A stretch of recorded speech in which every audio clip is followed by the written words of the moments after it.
Hi there.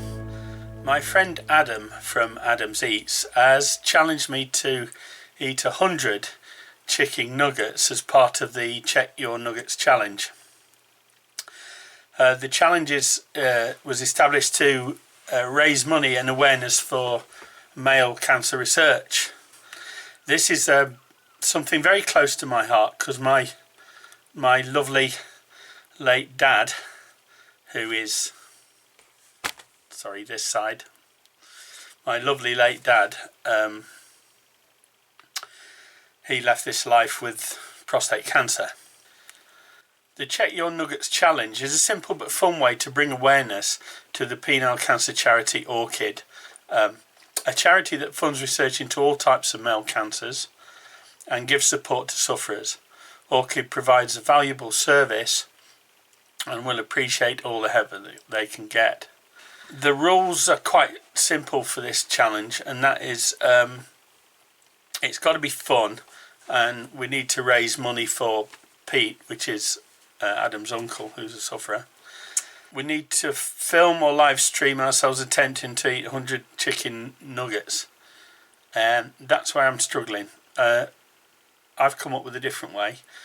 I'm diabetic, and my brother doesn't fancy eating 100 or attempting to eat 100 chicken nuggets. So what I'm going to do is I'm going to show you my way to make lovely chicken nuggets at home, and for every chicken nugget I make I'm going to donate £1. Now the original one was it was, if you ate 50 chicken nuggets it would be £5, and if you ate 100 chicken nuggets it would be £10, and 78 nuggets would have been £7.80, that sort of thing,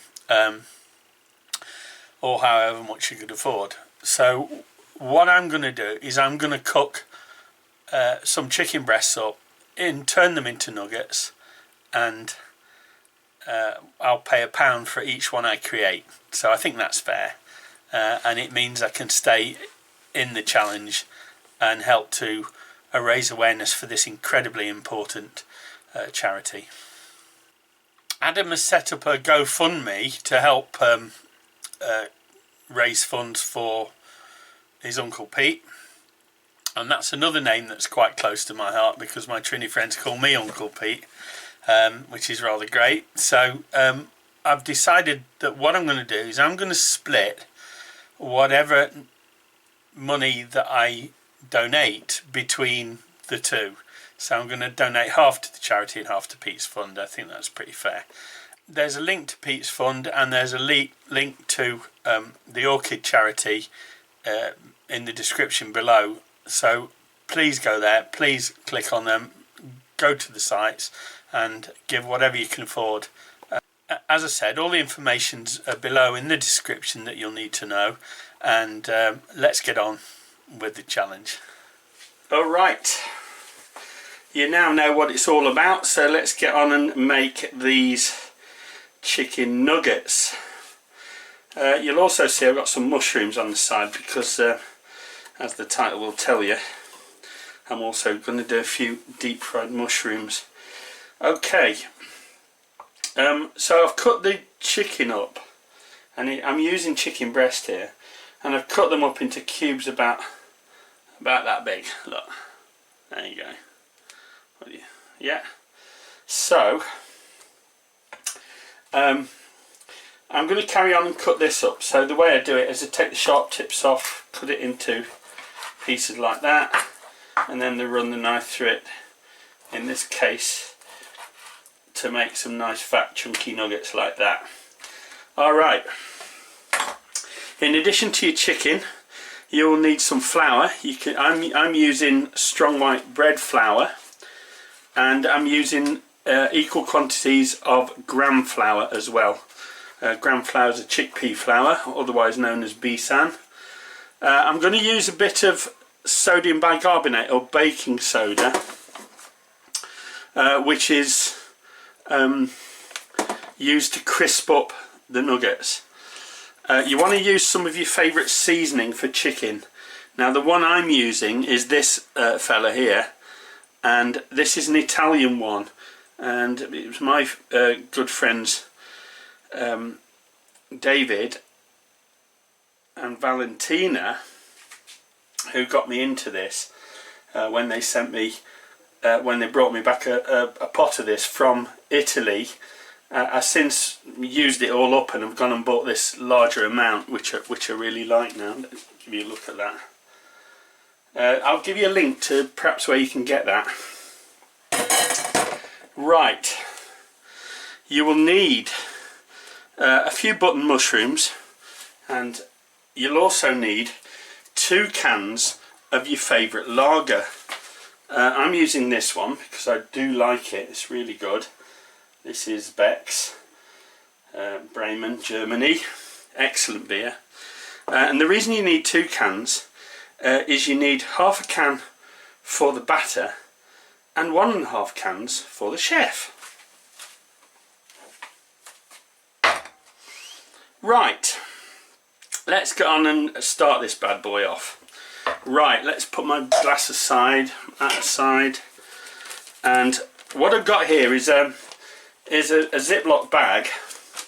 This one's from IKEA, and into my Ziploc bag I want to put some of these flowers and some of my seasoning. So let me lift the lid off that. There we go. Lovely stuff, that. If you can get it, get hold of that, because it really is something special. And I'm going to put half a tablespoon of that into my bag.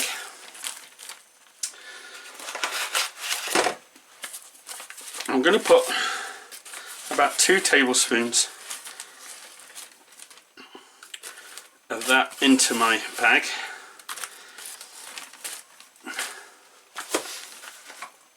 And I'm going to put about the same amount of gram flour into my bag. I love gram flour. It helps to make a better, more crispy batter, and it lends a great taste and a sort of nice reddish colour to it as well. So give that, what I want to do is I'll just sit that up for a sec and mix that up. I want it mixed up pretty well. So you see we've got quite a lot of seasoning in there for the number of chicken nuggets we got. So literally just drop that in there, and let's just ziplock that up and move them around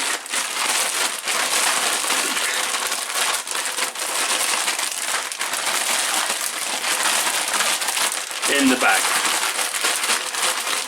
like that. I'm going to sit that to one side because over here I've got some oil, which is some cooking oil. This is sunflower oil, which is I'm going to bring up to heat now, and I want to get that to a fairly low heat for deep frying. I don't want a high heat, and I'll explain why as I go along. Also on the side in preparation, I've got this wire basket sieve over a catch vessel, which is let me do the right one, which is to strain the oil off the nuggets as they cook. And I've got a technique for cooking the nuggets that you need to see. Right, let's get these dusted and checked. Right, you want to let them stand for a second or two, a minute or two, so that they've got a chance to absorb all those flavourings from the flour, and so you don't get any wet patches on them, because we like to get them dusted pretty well before we continue. Alright, what I'm going to do is I'm going to bring my chicken tray back into service, and then I'm going to take these out and just put them in there for now, and you'll see why.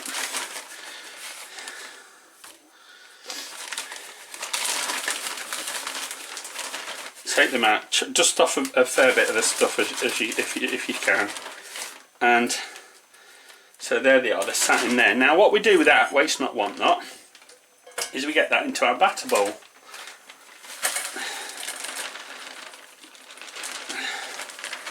There you go, that bag is now served its useful purpose. Oh, we got a nugget lost in there, that can go in there. And what we want to do now is make up our batter. So let's do a couple of more tablespoons of each. It's not rocket science, this is easy. And another half tablespoon of our super seasoning. Wonderful seasoning that, boys and girls. And that's all you'll need for these. Really makes a wonderful seasoning for chicken and pork especially. I really love it and I'm big on it. Right, and what we do now is we open a can of beer. This is the bit I like. And just put a splash in for now and give it a good old stir.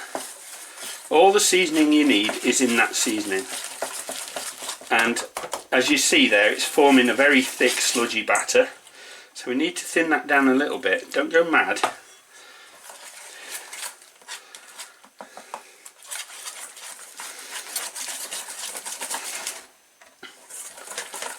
Because we want it to coat this chicken. And just check out how much you got. So we'll thin that down a bit more now. And I'll show you where we want to get it to.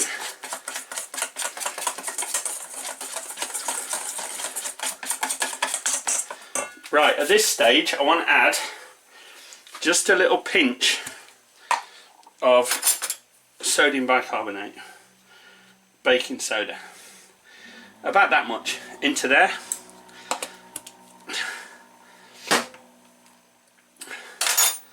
And stir that in. That'll help crisp them up. Now as you see, that's still fairly thick, so I'm just going to put a little bit more in, a little splashette.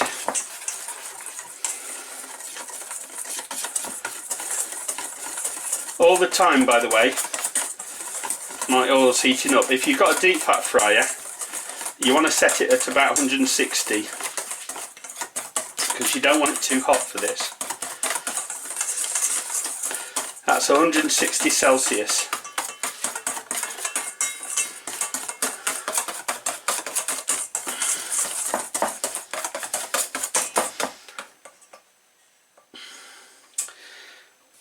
Which is about 210, something like that in Fahrenheit.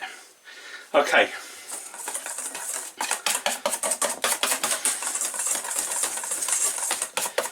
And that's now forming this really nice batter. And as you see, it's dropping in little drips now. See that? There you go. Alright. And now what we're doing is we're waiting for our oil to come up to temperature. So let me just do a quick flash of that. That's at 94 at the moment.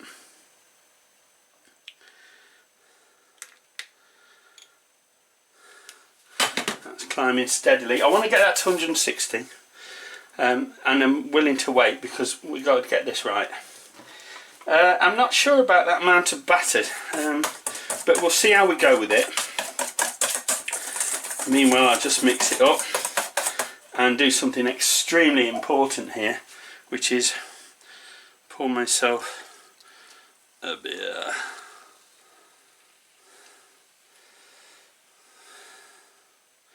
A little trick, boys and girls. We British, we typically pour beer really slowly, and there's a reason for that, and that is historic reason. Is a lot of our beers were bottle conditioned, and they all had a sediment or a lees in the bottom of the bottle, which was kind of sour and yeasty, and we didn't want to drink that, so we poured beer very slowly into our glasses. But if you go abroad, if you go to places like Germany or Czech Republic or Poland, you'll see them serving it rather quickly, and that is because the process by which lager beers or Pilsner beers are made, it produces an awful lot of gas. Now the gas is there to keep the beer stable and safe while it's stored, but it's not necessarily something you want to drink. So you'll see them, they pour their beers rather quickly, so it eventually ejects a lot of the gas, because otherwise you feel bloated after just a few drinks. It's still tasty, still fizzy, but you just don't want the huge volume of gas. Okay, I liken it to, if you think of the gas as something that protects the beer while it's in storage, if you're drinking the gas, it's like eating a Mars bar with a wrapper on. So let's have a taste of that. Oh, that's regal. That's a really good drink. Okay, I'm going to put that to the side.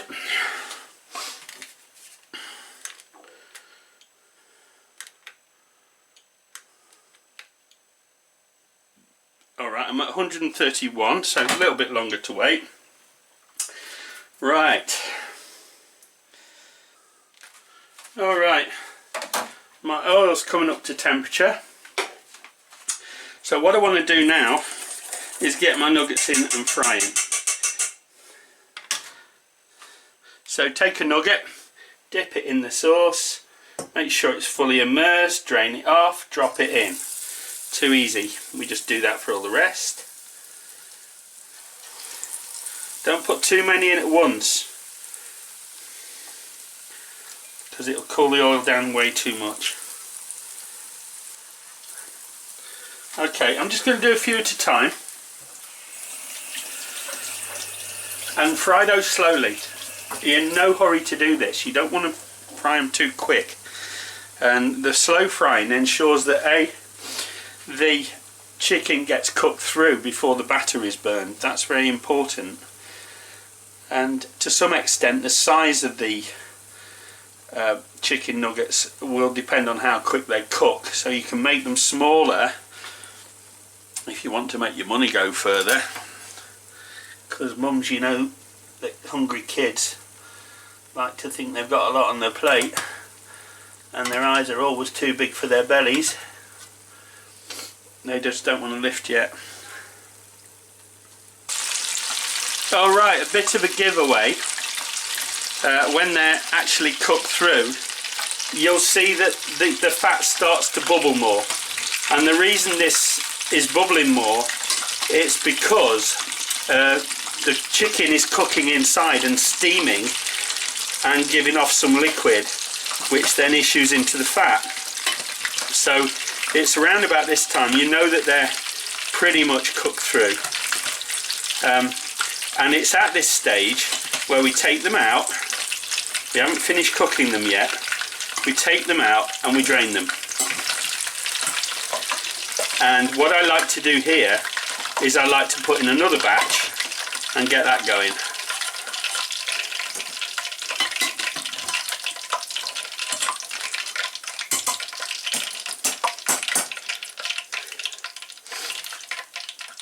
So in with another batch.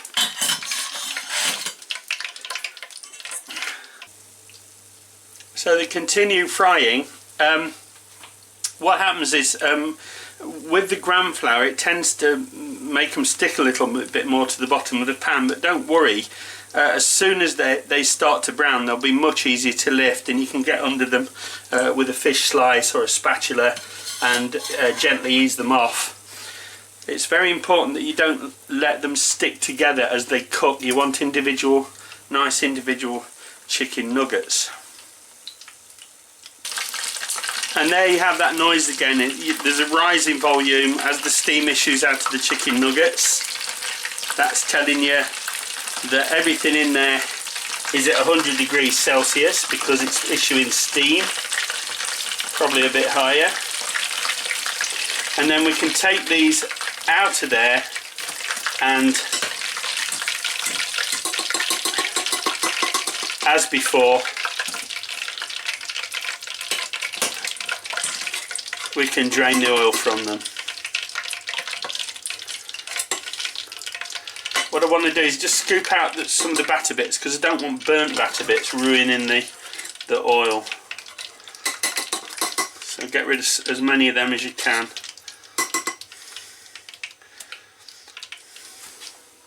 Alright, so what we do now is we let the oil come up to a temperature of about 180. I'll finish the rest of these later. Okay, we're nearly there. And then once we get up to temperature, I want to take all my nuggets and drop them back into the oil. And this time they're going to cook a little bit quicker. And the reason we do it this way is crispiness. Frying them the second time, and this works for chicken, it works for everything.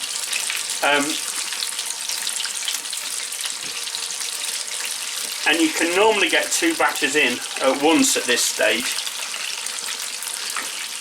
Now you can give those to the kids, season them up with some seasoning salt and serve it as a little snack, or you can just throw it away. And then what you're looking for now is just the colour of them, because we know they're cooked, and we just want to get them that lovely sort of reddy brown look. I love that.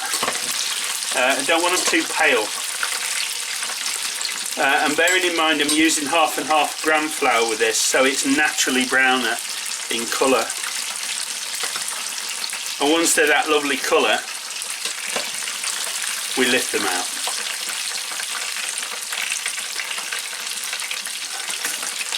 And they can come out, and they go back in the drain. Don't want to eat all that fat, do you? There you go, and leave them in there. They'll stay nice and crispy for a good time now.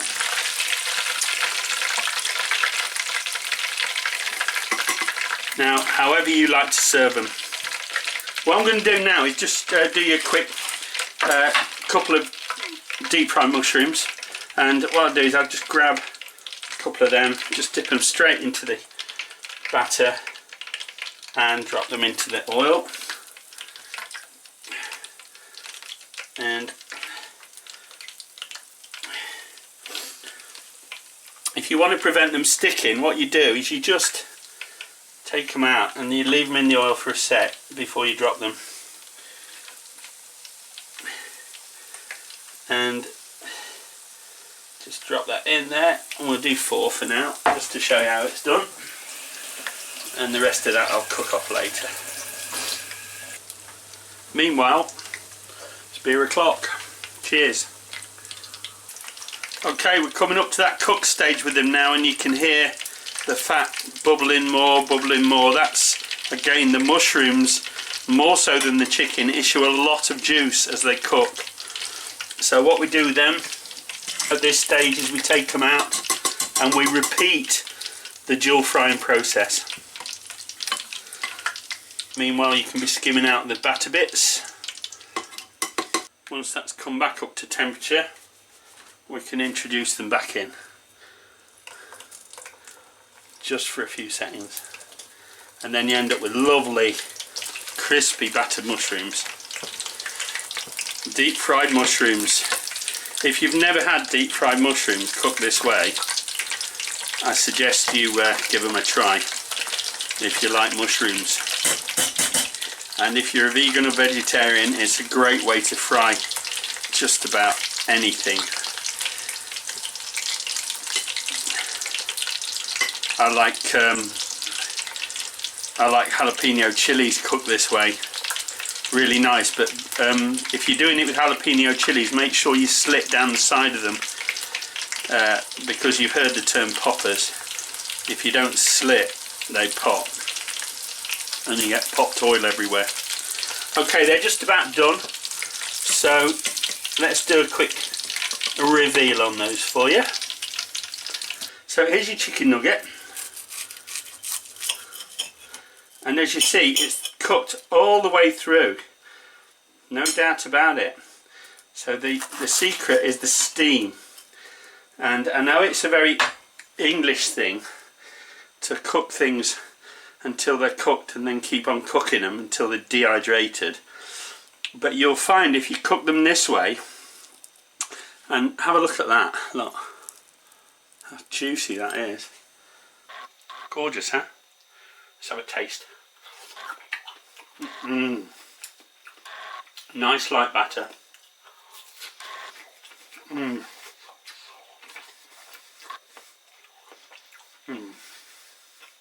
Delicious juicy chicken breast nuggets. Oh, I'm going to have another one then. Really good. So there you have it. Chicken nuggets. I like to serve these with a couple of dips. I particularly like to serve them with a tamarind dip. I can put you a link to that above. But they're also great with ketchup, mayonnaise, garlic mayonnaise, anything you like on your nuggets, or even sweet and sour sauce, which is rather popular.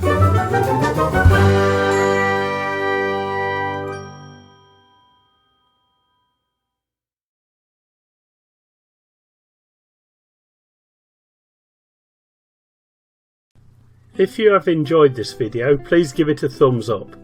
If you would like to follow my channel, please subscribe and be sure to click the bell icon to receive notification of all my upcoming videos. Thanks for watching.